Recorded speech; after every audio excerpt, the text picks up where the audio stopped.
In recent months the Countess of Wessex, 56, has become a central figure in the royal family due to the void left by Prince Harry, 36, and Meghan Markle's 40, decision to step down from royal duties.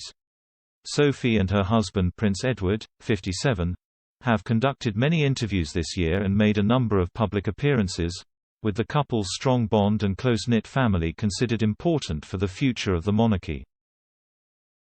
The Earl and Countess of Wessex are the only royal couple of their generation whose marriage has lasted, as all three of Prince Edward's older siblings divorced in the 90s.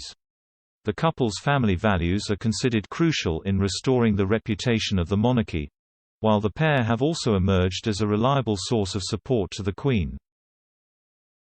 Edward and Sophie have conducted their royal duties full-time since abandoning their respective private ventures, and Sophie has reportedly emerged as a favorite to her mother-in-law.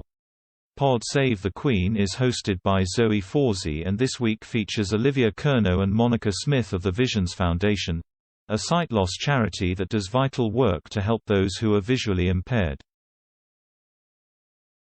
Ms. Smith recounts the Visions Foundation tandem bike ride where she rode with charity patron Sophie and the pair received unwanted attention from a herd of stags. Ms. Smith, who is blind, said, "We had an extremely smooth start. We just put our feet on the pedals and off we went.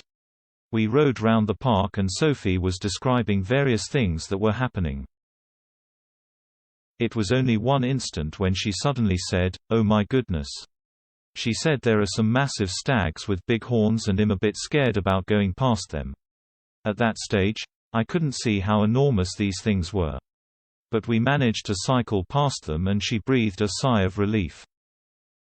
Ms. Curno said Sophie has been an extraordinary champion, shining a phenomenal spotlight on sight loss issues.